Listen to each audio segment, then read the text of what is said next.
Hey, welcome back. So glad to have you here. I'm really delighted to introduce my friend, Jason Erickson, who is one of the speakers at this year's Alliance for Massage Therapy Education Educators Summit happening in Tucson this July. That's July 27th through 29th.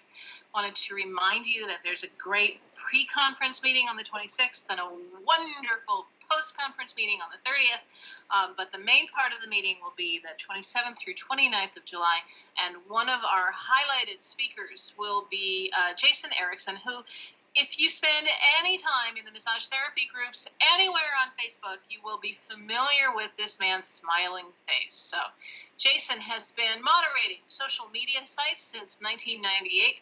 Starting in 2012, he built the largest massage practitioner discussion page on Facebook and has been an active influence in creating more massage-related positive online communities. That's an important qualifier.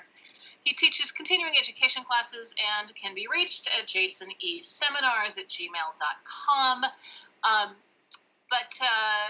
It's very interesting because our viewers may not know that the man behind the control systems of all these little videos is another Twin Cities area social media icon, and that's Ryan Hoyme, the massage nerd. So we have now here the clash of the social media icons.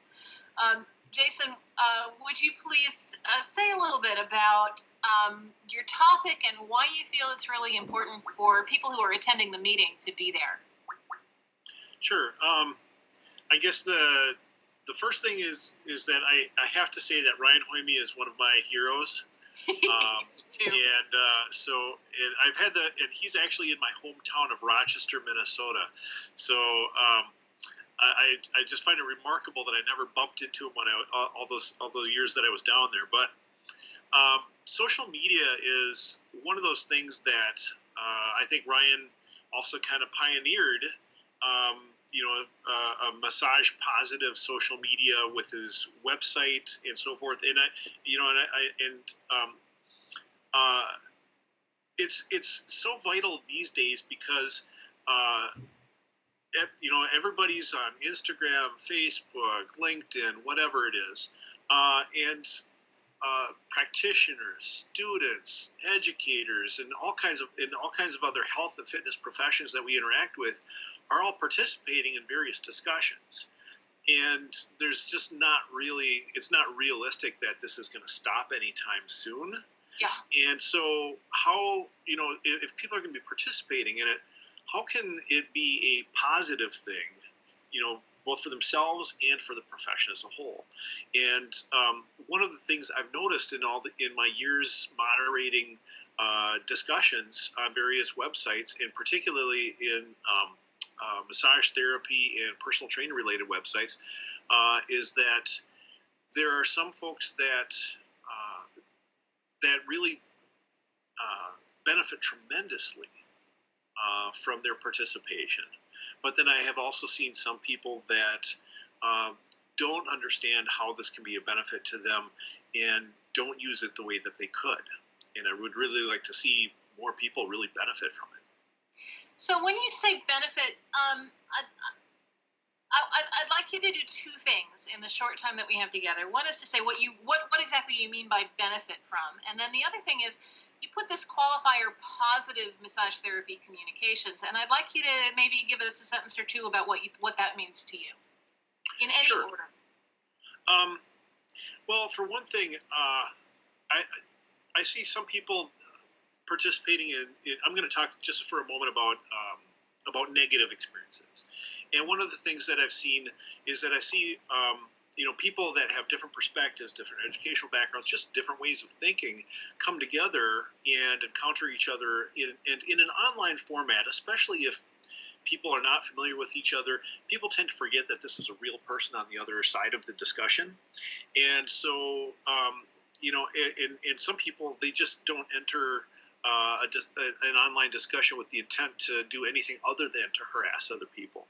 So there is a possibility that people could have a bad experience, either due to intended malice, but sometimes people just simply encounter people that have ideas or are presenting information that might seem contradictory to what they know or believe or what they're comfortable with, and looking at that as and some people take it as a personal attack when no Right. attack is actually intended. And so being able to differentiate that, I think, is an important skill, and that's something that I And wish a learned skill for sure. that and that's something that can certainly be learned, and a lot of people do learn it through observing other discussions, but it can be a challenge for some people. Some educators get very comfortable with always kind of being the sage on the stage. They're the person with the answers. They've got to be right, and so some educators actually become quite uncomfortable when people ask difficult questions. And I've actually seen some people go, "Why are you asking questions? Of course it's correct. This is so and so."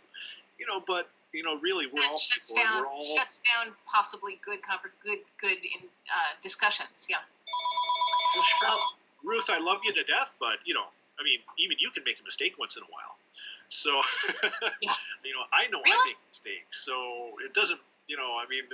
I'm always open to having people call me on the carpet and ask tough questions.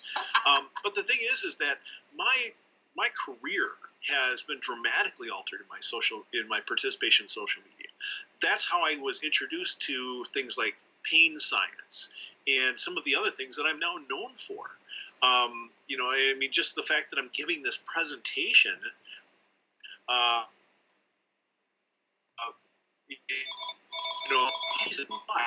was invited to give this presentation, and what do I see nowadays is I see lots and lots of people asking questions about how can I make online marketing work for me? How can I develop a voice? How can I develop an audience or a following or get more likes or whatever? I'm not going to be talking about how to do marketing. There's lots of other people that are really going to focus on marketing. I'm really going to be focusing on how can we use social media to improve positive professional experience for massage therapy students, practitioners, and educators. Well, I love the idea, and I love that the benefits here go beyond building practice, but enriching one's experience, enriching one's life through really good, juicy, substantial conversations with our cohorts. Absolutely. I mean, and the thing is that there's people that felt like I was a very good friend with for years before I actually finally got to meet them face to face. And these are people that in some cases they challenged me and we butted heads and just absolutely disagreed, and yet we were able to really develop a strong mutual respect and even affection. And then when we finally met face to face, it was like we'd known each other for years, which technically we did. Yeah. But some of those people became my mentors. Some of them really encouraged me to explore and practice in a number of ways that I might have been more hesitant. Some of their encouragement actually influenced my decision to eventually run for and become president of the AMTA in Minnesota.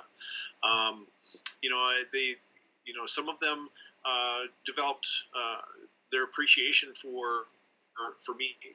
Led to opportunities for me to present or to participate in conferences. And sure, certainly how you and I connected, and now we do a lot of work together, and it's very absolutely. exciting. And at first I was just like in awe of Ruth, and then I got to know you. That's terrifying. Yeah, and then you got over. And now I'm like, hey, it's Ruth. I know Ruth. Well, listen, Jason, thank you so much. I'm really looking forward to hearing more about your talk and sharing with our colleagues how we can use social media to build our practice, but also to build our person in this wonderful profession. So, thanks so much for taking some time to be with us, and we will see you in July in Tucson. I look forward to it. I will bring some good stuff. Oh, great! Can't wait. All right, take care.